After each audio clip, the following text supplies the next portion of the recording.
This is an archive edition of Talk of Iowa from IPR News. I'm Danny Gear in for Charity Nebby. Later in the hour, we will talk about Iowa's first men's shed, a space that's combating social isolation, particularly for retired men. But first, creative pursuits can help us lead more fulfilling lives. And after retirement, art becomes even more crucial parts of our day. The importance of art in the lives of older adults is the subject of a new course at the University of Northern Iowa. Melinda Heinz, an assistant professor of gerontology at UNI, spearheaded this new course and is joining me from the Cedar Falls studio now. Hello, Melinda. Hello, good morning. It's great to have you here. And in just a moment, I'll bring in a student and a participant in your class. But first, why was this important to add to the class catalog?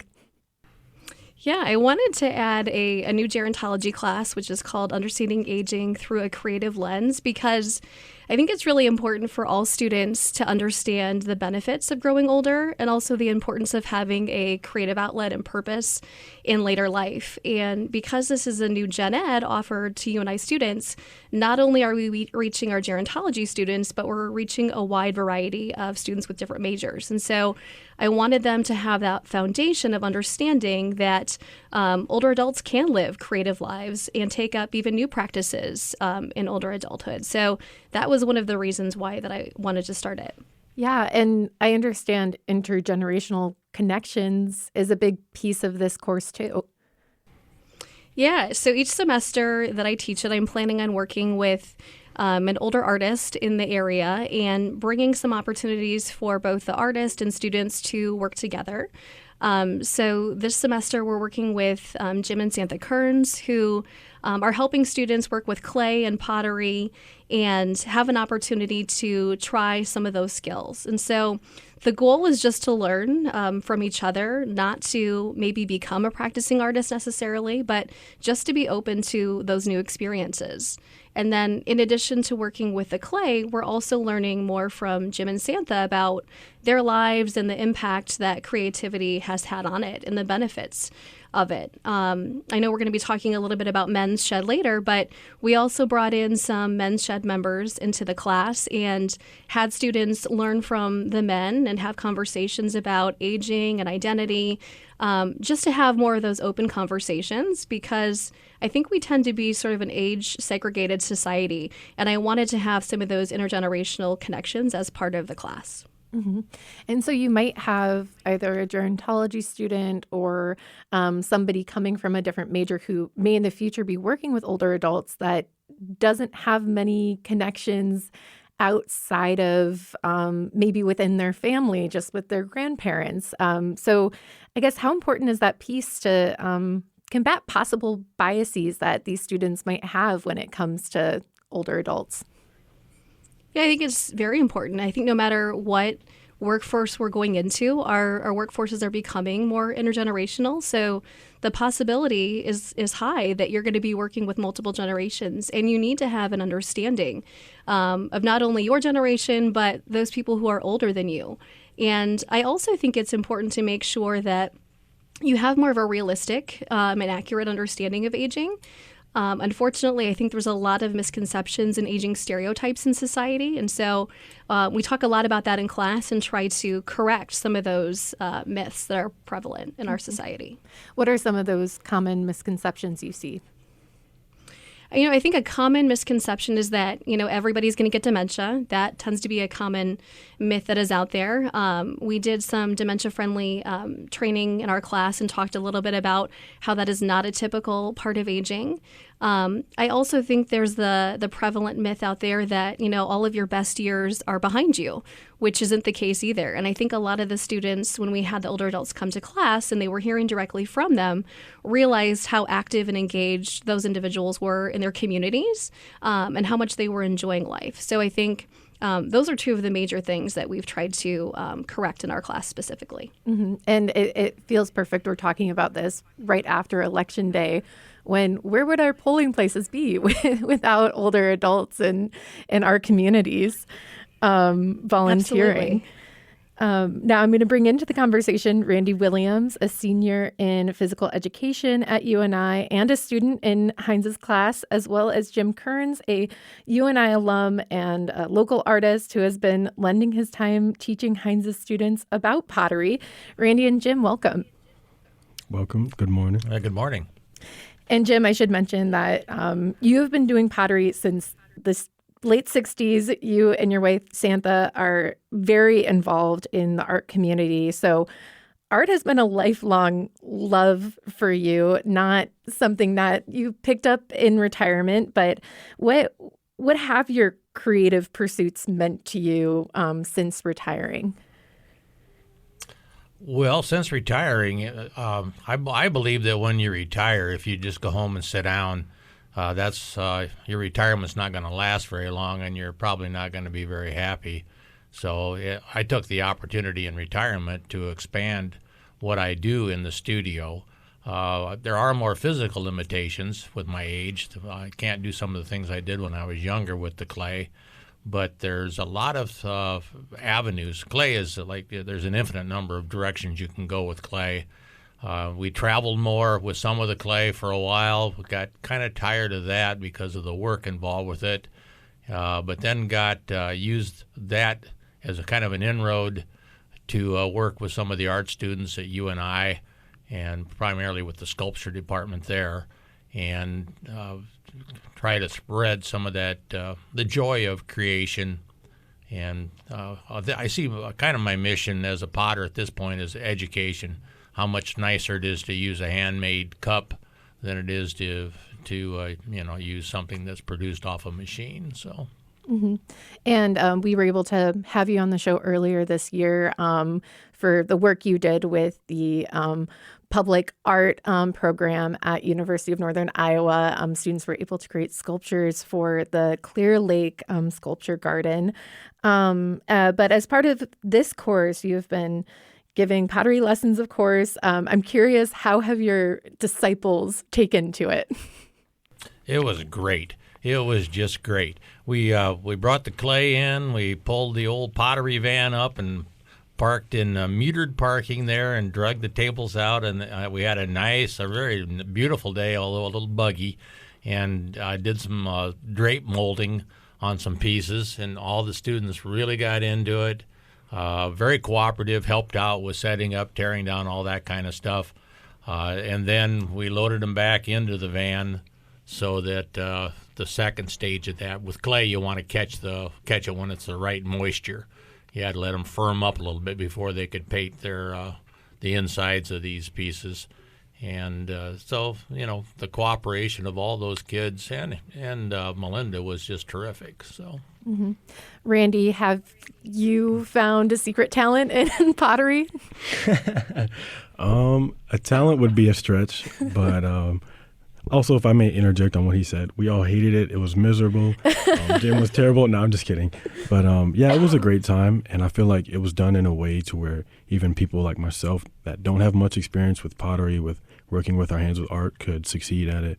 And there wasn't too much structure. Like, it has to turn out like this. It was very open-ended and flexible as to how we could approach it, and I feel like that's what made it enjoyable for a lot of us. Mm-hmm. And Randy, not being a gerontology major, what drew you to this class?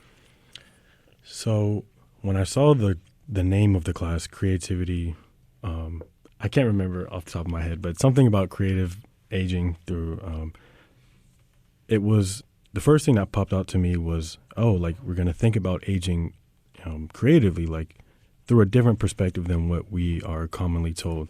And okay, so it's understanding aging through a creative lens. And for someone like myself, just where I grew up, it was important to not define myself based off of what people told me I would be or just what the people around me were doing. And so that's something that I've made very important to myself in terms of redefining what I want my life to look like and how I see myself. And I believe aging is something that is very important to that. I'm 23. My life looks very different than what I was told it was going to look like, what the life of the people around me, where I grew up, looks like. And so if I can have that transfer, positively, continuously, like throughout the rest of my life, like I think that would be a great boon. And obviously, like that's something I enjoy quite a bit. just human nature, psychology, and just positively reestablishing your mindset as you grow older, and continuing to grow and develop as a human being rather than staying stagnant. That's something I watched a lot of my family do, and it hurt my heart seeing like, you guys don't have to live like this. But yeah, so that was something that drew me to that. Yeah, and I mean, I understand that you say you have the gift of gab. You spend a lot of time talking with people of all different generations, but you know, for a lot of people in your generation, they're often siloed to people around the same age, and in all generations. You know, for people your age who might have trouble connecting with older adults, do you have any advice for them? Absolutely. So firstly, I believe that many older adults are kind of seen as like this mythical creature, or like this put on this pedestal of like different than others. But I don't necessarily believe that to be true. I feel like you may find some older adults who, you know, may have taken on that identity, and, you know, they may become more closed off as a result of that being put on them, or maybe that's how they witnessed their elders in their life be treated. But everybody kind of wants the same thing. Everyone wants to be happy. They want to have good connections. We're all human. So I feel like if you can connect with that in somebody, whether they're 20 or whether they're 65, you can find a good baseline there.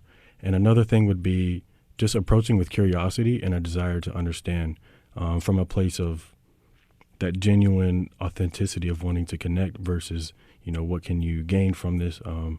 And I believe like that's a great first step, and many people are willing to work with you, even if you don't always understand or can't always see from their perspective. Many people are willing to compromise and just try to help you understand as well.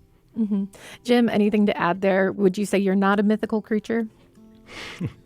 Well, you know, I like to think of myself as kind of a mythical creature, but It looks like it. I'm very much real.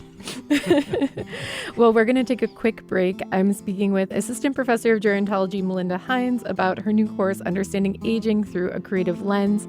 Also with me is a student in her course, Randy Williams, and Jim Kerns, who has been sharing his pottery skills and wisdom with the class. I'm Danny Gear. This is Talk of Iowa from IPR News.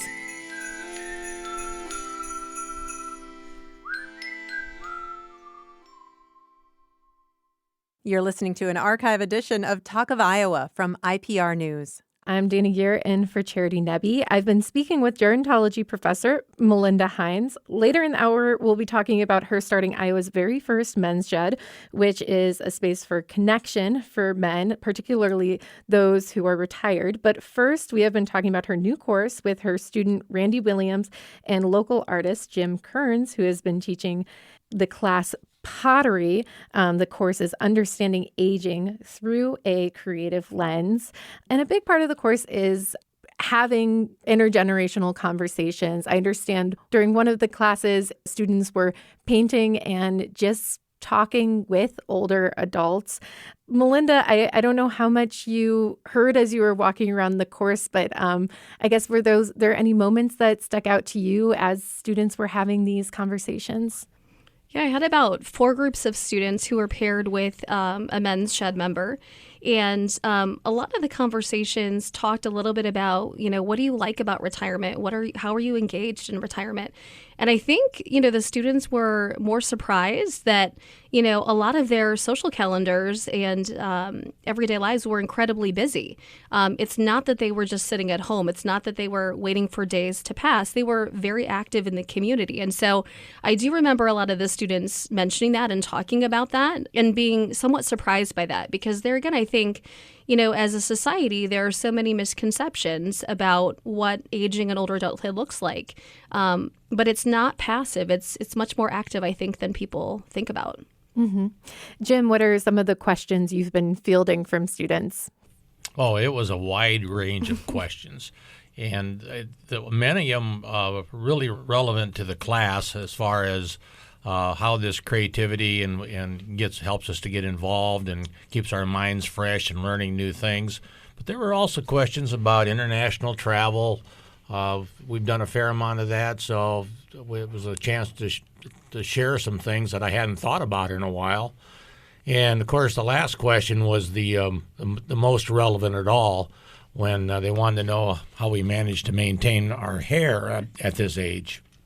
And please share with our audience. Do you have any key tips? Pottery. You want to buy a lot of pottery and you want to use it in your daily life. Melinda, for one of your main research interests is how older adults explore purpose. I mean, how does art and creativity play into that? Yeah, I mean, on a most basic level, you have to have a reason to get up in the morning, right? You have to have something that drives you and engages you. And I think for a lot of people, it could be a creative outlet. It could be pottery, like it is for Jim, but it might be something else as well. And I think in older adulthood, it's a great time to try new things and figure out, how do you want to spend the rest of your life? And I think creating a plan for retirement is really important before you get there and realize, wait a minute, I'm not sure how I'm going to spend my time. Because the first, couple weeks of retirement might be great, but then what are you going to do with yourself? How are you going to spend your time? And we know that individuals who have a creative outlet, who have a purpose, not only tend to be happier, but they tend to live longer as well. That purpose is essential no matter what your age is. Mm-hmm. And Jim is continuing a lifelong passion here. But what advice do you have for retirees who don't know what to pursue in retirement and maybe are having trouble finding that spark? I would encourage anybody to get connected in their community. I know we'll be talking again about men's sheds later, but, men's sheds are a great opportunity for men to get involved and engaged. But there are other community outlets as well. And why not give it a try? Why not test something out and see, is this a good fit or not? I think sometimes people are afraid to put themselves out there. But I would encourage anybody to give something a try. It might go better than you think. Jim, do you have any advice? Yeah, I think you should. I think that is good advice.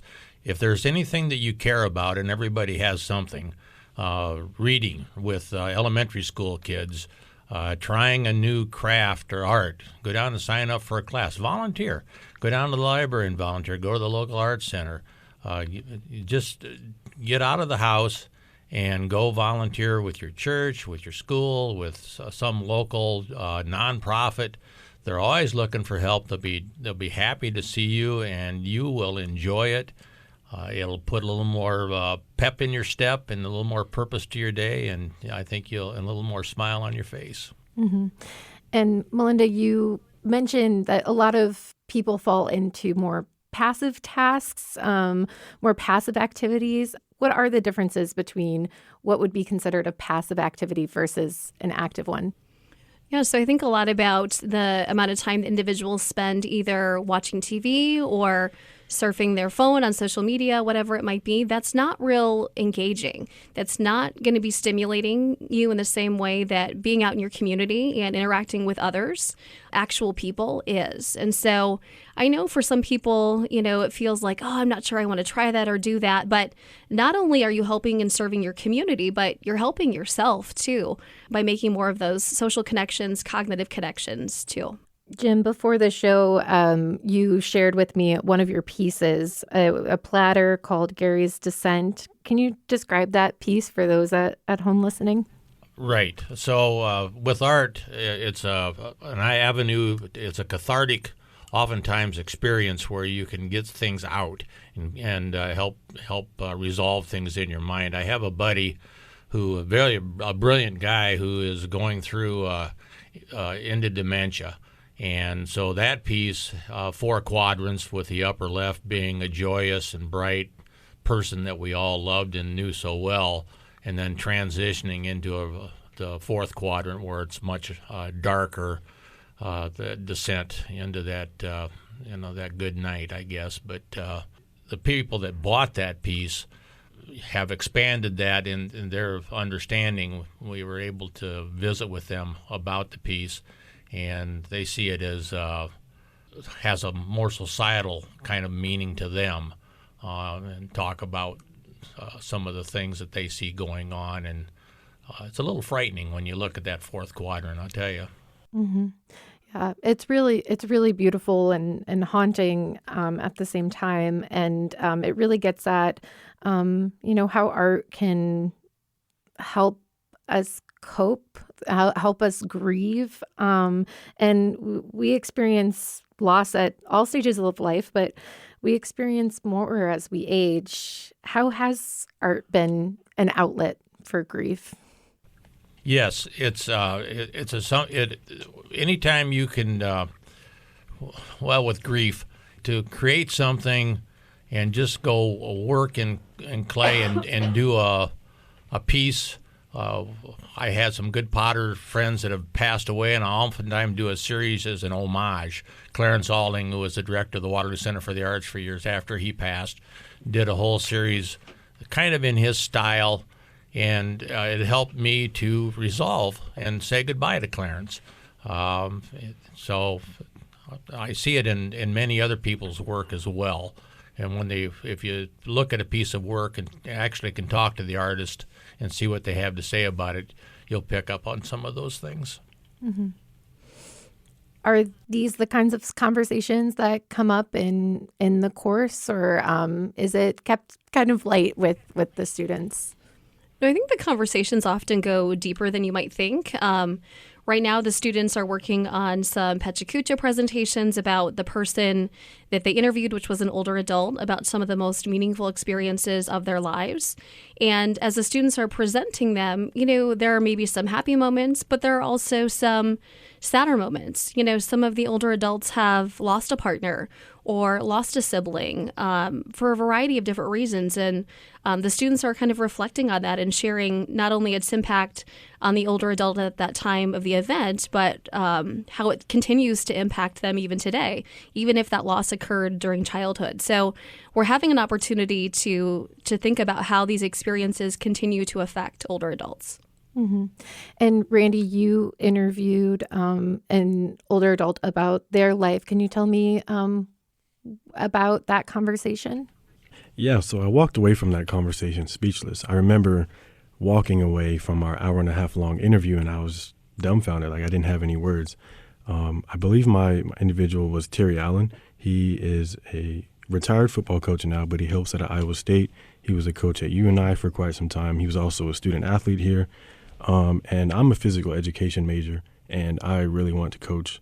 We really connected on how coaching and just having that position of authority can really be such a great avenue to help positively impact people's lives, especially athletes who look up to you, or, when you kind of hold somebody's success in the palm of your hand, you have a lot of influence over somebody. And we really talked about how, when used correctly, that influence can really change the character of a person and really influence the trajectory of their entire lives. And I'm somebody who's been a huge benefactor of that in many different ways. That's actually why I'm in Iowa. I'm from Texas originally, but we really connected on that, and he shared some stories, but he also talked about some of his deeper values, how they were instilled in him through his father, and then just how meaningful that was to him and how that's something that really got him out of bed every day. And even though he was working 85-hour weeks and there was lots of pressure on him, not just through athletics, but, if I don't succeed, people under me lose their job. He talked about the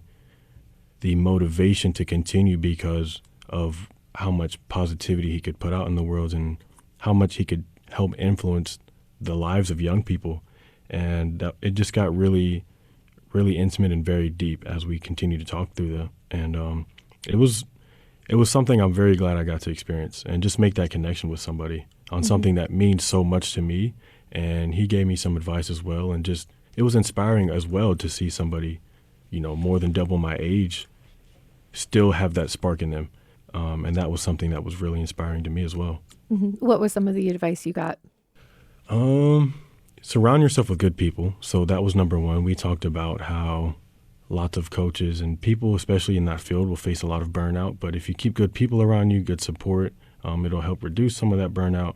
And we talked about a lot of different things. We didn't go super in depth on like the sports side of it because it flowed more naturally as a conversation. But he also talked about making sure, he talked a lot about marrying the right person, which I found interesting that our conversation flowed that way. But he talked a lot about how his wife really helped keep him afloat. And because he married such a wonderful wife, they had wonderful kids, and then that brought a bit of extra spark into his life as well. But he really just talked about staying true to your values as a coach, and winning shouldn't have to come at any cost. You can win. You don't have to tear your athletes down to make them good people or to make them successful. And the goal should always be to build them up, not tear them down. And I think that's such a popular stereotype, and it's something that is you could say it's very popular as well. Many coaches think that, to make people successful, they have to tear people down. So then the athletes take that and then they're applying that to every other part of their life. And then you see them getting with partners. You just see that affecting other parts of their relationships. And we talked about how that's such a popular misconception and how we want to help kind of try to break that mold. Mm-hmm. And Jim, on the marrying the right person piece, I'm sure you concur, coming into this class with your wife and all the work you do in the art community together. There's no doubt that having the right partner in your life makes a significant difference in how happy you're going to be, and I think also how successful. Mm-hmm. Are there any pieces that students made during the course that stick out to you, Jim? Yeah, there are. Melinda shared one back with me. The students wrote a little bit about what their design meant to them, and one had to deal with mental illness. It was kind of an image of some ghosts that looked like they were screaming, and talked about a relative of this person who was fighting, combating or dealing with their mental illness, and how we all have these quiet kind of anguishes going on in our lives. We're all screaming silently, I think, a lot of the time. And that's a wonderful way for art to help cope with those kind of illnesses too. And you can see it in kids. When a child does some drawings that are disturbing, there's something going on there that might be able to be addressed, and you can maybe recognize it. So that piece in particular, then there are several others, and these kids are going to have a show. They're going to put them up in the Bird Sanctuary, which is Jeffrey Bird's little room over in the art department here, early in December, and so they'll get a chance to present their pieces to the public, and we'll see what kind of conversation comes out of that. What do you hope students understand about aging after taking this course? I'm really curious. I've listened to Randy about what he picked up, from us, because I never know. I do believe that just because my chronological age is old, my mind, we try to keep it young. What I hope they pick up is that we still have a lot to offer, even though I'm almost 80 years old now, and who knows how many more years, but I'm going to keep plugging along. I also got as much out of this class as they did. Believe me, it was enjoyed. We've met some people. I really enjoy Mr. Williams over here, and I hope to see him again into the future. So, and several of the other youngsters in that class as well. So, thanks, Melinda. Yeah, thank you, Jim. It's been great. And Randy, what have you taken away from this course? So number one, I want to say, when I saw understanding aging through a creative lens, I did not think I would be painting and using my hands for actual art. But I'm not upset about that. My first impression was, we're going to talk more maybe philosophical, and we definitely do. We definitely look at it from different perspectives, but I've really appreciated obviously the art, the way that it's structured. So, we're not graded on how wonderful our arting is or our creativity, but we're graded on our effort, and we're all mainly given the opportunity to explore and try something new. But I've really appreciated the discussion that we've been able to have about maybe some more of these uncomfortable topics, and how we're able to address, real life, stereotypes and things that we see, as well as bringing in older adults. I think that is such a beneficial thing for our classmates, and especially myself, just to see so many inspiring older adults in the same room. You can kind of see what they have in common, what they don't have, which is, I think, is very important for, I talked about my family. You see a lot of them kind of remain stagnant, but to see so many in the same room, you can see kind of what they all have in common. I think that's very helpful. And then again, so I'm a little bit older, but most of my classmates are younger. I think it's very beneficial for them at a very crucial point in their life to kind of start making those decisions of, okay, maybe I can look at things a little differently. Maybe my life is more in my control than I think. And I think many stories that they were told, many things that were shared with them from some of our group members were very beneficial. Brandy and Jim, thank you so much. Absolutely. Thank you for thank having you. me. Randy Williams is a senior in physical education at the University of Northern Iowa. Jim Kerns is a UNI alum and is involved with UNI Public Art Incubator Advocates Council and the Friends of the Permanent Art Collection and Gallery.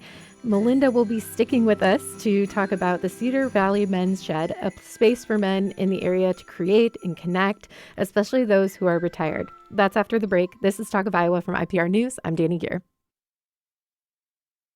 You're listening to an archive edition of Talk of Iowa from IPR News.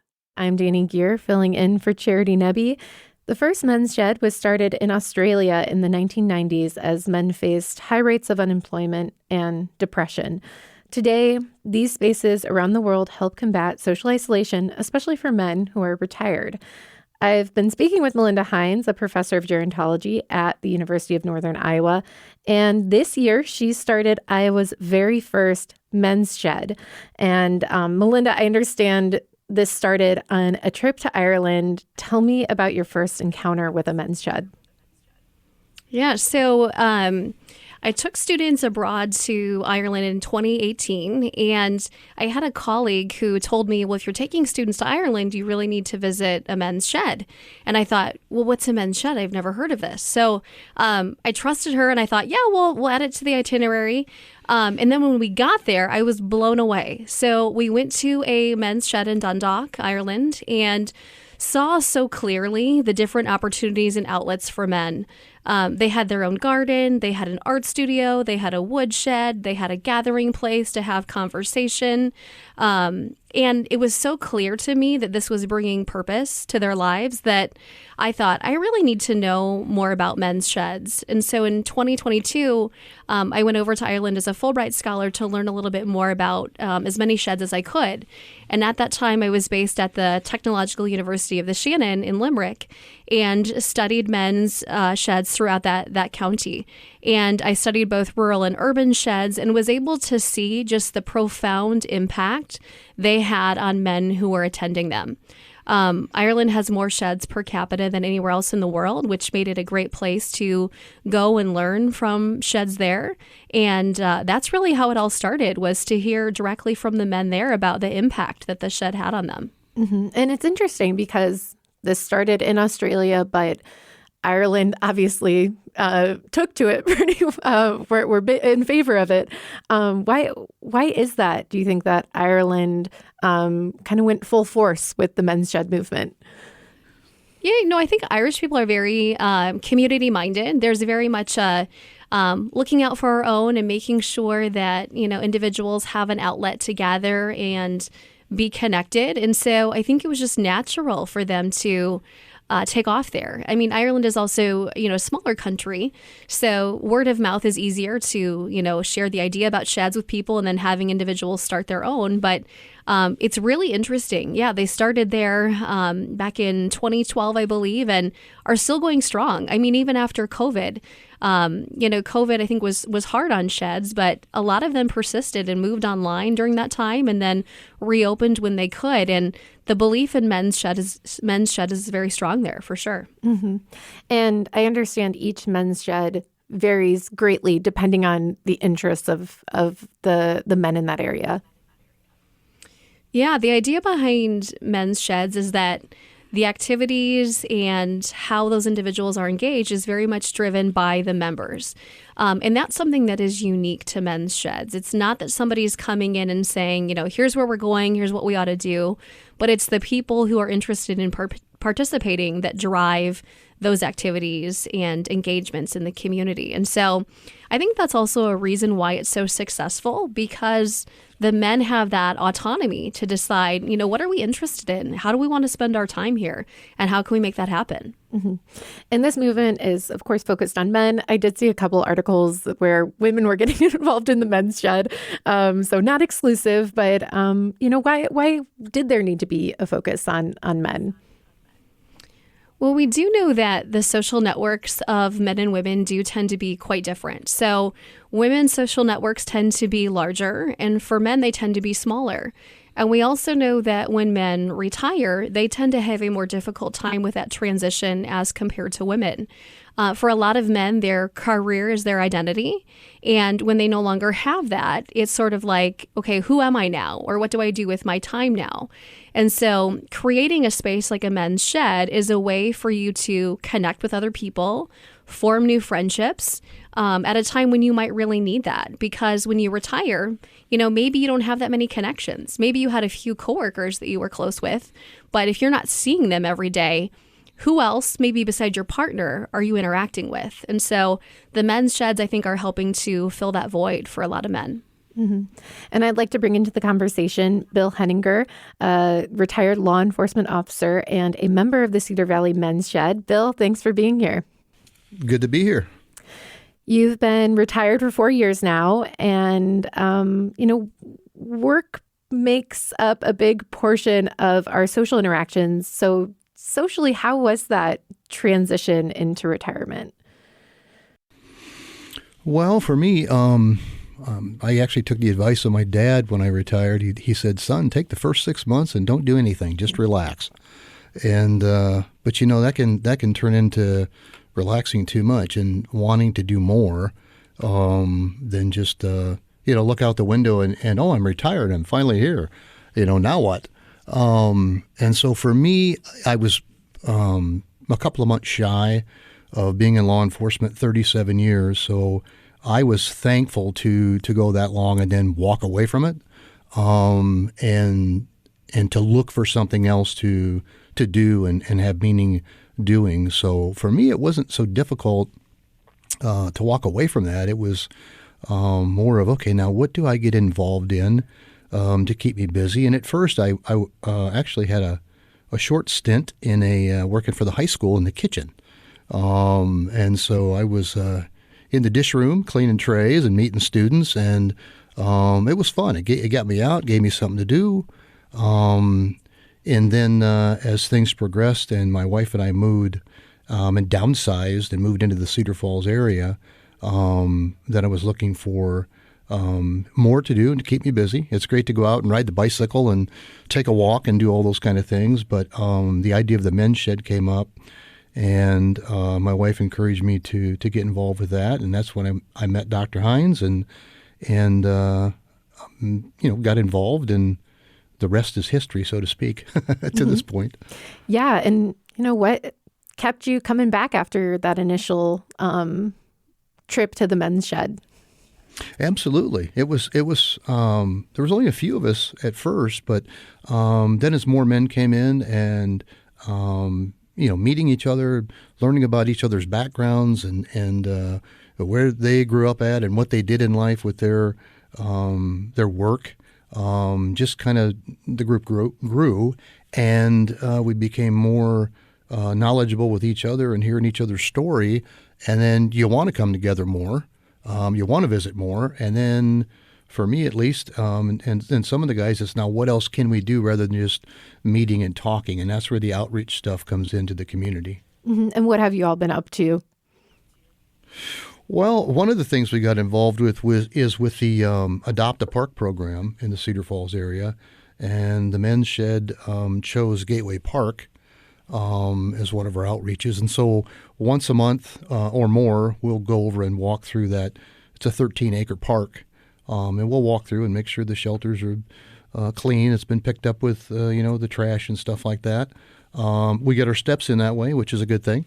And so that's one of the things that we've done. We've also, the Animal Rescue League here, Cedar Bend, they had a donation box that was in need of some repairs. And so 4 or 5 of us decided to take that on as one of our outreach. And so we got that fixed back up. So that way it's out in front of the building. And when people want to drop off, donations for the Animal Rescue League, they can do that any time of the day. So, mm-hmm. And it sounds like this particular group is drawn to handiness and being helpful in the community. Is that a good characterization?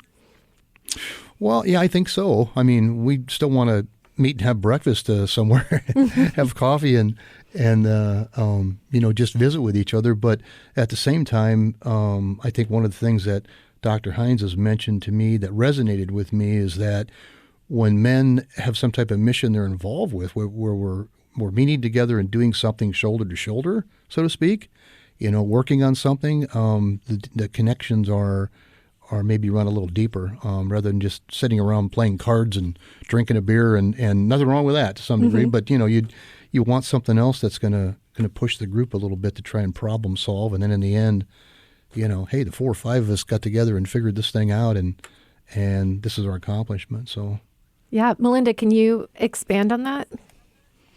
Yeah, the idea with Men's Shed is that men talk better shoulder to shoulder rather than face to face, and that while they're working on projects together, they might, share things about each other or with each other, thinking about, more intimate things or worries or concerns about, maybe I'm dealing with this health condition, or I'm worried about this appointment.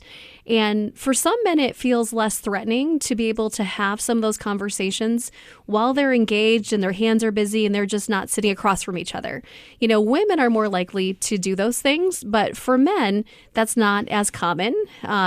Thinking a little bit about maybe their preferences for communicating and social interaction. And so it's by engaging in these other outlets and projects that some of those deeper connections form. Do we know why that is? Why that shoulder-to-shoulder conversation is easier for men? Yeah, I think it's just how men and women tend to be socialized. I mean, a lot of women feel quite comfortable going out for coffee with a friend and, gabbing for several hours on end. But men are just less likely to do that and just tend to feel more comfortable with having those conversations while engaged in other things. And at least in Western society, I think that tends to just be how we're raised and how we're shaped from our culture. Mm-hmm. And Bill, we were talking earlier about, how men, particularly older men, are at a higher risk of social isolation. What barriers do you see for men and as far as connecting, as far as creating a social network? Well, I think that it's important for men not to isolate themselves and just sit and think on things on their own and try to solve everything on their own. We don't want to ask for help. We like to be independent and do things on our own. But then there comes that time in life where the knees aren't so good and the back isn't so strong. And do I really want to ask the neighbor if they want to clean out my gutters for me? Well, no. I want to do it on my own. And I think sometimes that's where it's a strength for us to want to do things on our own and be independent. But the weakness can be to lean into that when it's not possible as much anymore. And so having the group of guys to be able to visit with about that and share just provides more opportunities for us to do the things we still want to do and love. Mm-hmm. For you, what has been the biggest benefit of having the Men's Shed? Being around a group of guys that I probably wouldn't have been around if, just back when I was in law enforcement, people tend to gather with like-minded people or people that are sharing in the same situations in life. So, cops talk to cops and nurses talk to nurses and truckers talk to truckers. And so if I was still in law enforcement, I probably wouldn't be, with this group of guys and this various backgrounds that we all come from. But now that ability is there for me to be with people from all different walks of life and to get their perspectives on things. And it's really enjoyable to hear somebody else's mindset or perspective on things. Mm-hmm. And though this is focused on retired men, I understand there are some students who have showed up, and that this is open to any man who wants to participate. Yes, and we've had some people that are men that have showed up that are not retired; they're still working, they're welcomed in the group. Sure. Mm-hmm.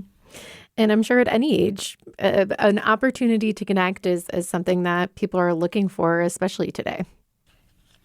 Yeah, the intergenerational thing that Mindy has talked about, especially coming into one of her art classes and being able to share and with 19, 20-year-olds and talk about life and art and whatever it is that they want to talk about. It's unique to be able to do that, and I appreciate it. Melinda, has the Men's Shed been what you hoped it would be?